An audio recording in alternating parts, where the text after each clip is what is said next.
It's not because everybody's doing it that it's okay. And it's not because everybody's saying it that it's true. What if everybody was wrong? Right? Have you ever thought about that? Like everybody hits reply all now because everybody's doing it. And now that you see everybody replying all, you're like, well, I should reply all me too. So now you get 147 email of people saying thanks all afternoon, and productivity completely disappears while everybody pretends that this is normal. So it's not because everybody's doing it that it's right. And what about a length of meeting? A lot of meetings are 60 minutes and they're scheduled for 60 minutes. And if the real conversation ends at minute 18, nobody leaves. Everybody stays, they nod, they're checking their emails, they're pretending that it's perfectly normal, and they're practicing their I'm listening face, as they're doing emails. Because everybody's doing it, they think it's right. They think it's normal, but it's not because everybody's doing it that it's right, right? Somebody use a really complicated acronym in a meeting. Nobody understands it, but nobody asks because they potentially think that they're supposed to know. And by the end of the meeting, there's 5 people that are using this acronym confidently, and it still means nothing, but everybody's using it, so it's gotta be right. Does that make sense? No, it's not because everybody's using it that it means something or that it's right. When somebody's new to a company, very often a new hire might quietly think, wait, there must be a better way. But then they don't say anything because everybody else is saying something else. And 3 months later, they've stopped asking and they start saying, well, that's how we do things here.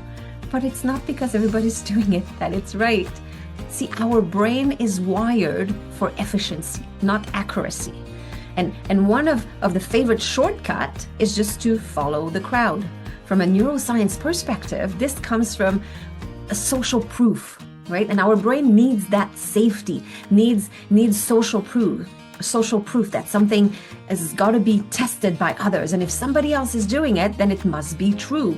And standing out or going against the group feels unsafe.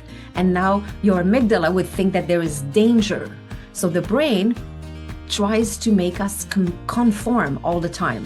And at the same time, the default mode reinforces similar patterns. We like when things are the same. And if we hear something repeatedly, our brain starts to treat it as true simply because it's familiar.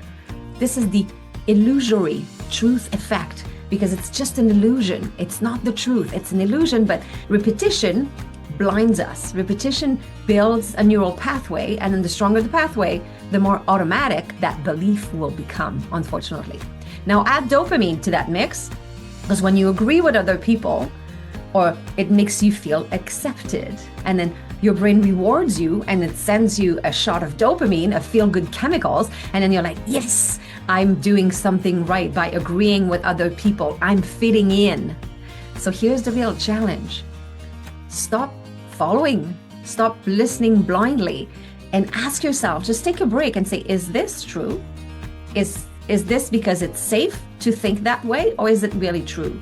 Have I seen this before? Start critical thinking, because that really requires conscious effort, and it requires activating your prefrontal cortex, that part of the brain that's responsible for reasoning and decision making and questioning. So next time you catch yourself doing something because everybody does it or because everybody says so, pause and ask yourself, is it true or is it just repeated?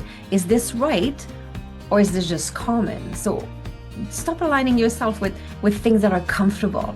And leadership starts when you start asking questions and start maybe fighting a little bit against what is really well known. So start asking.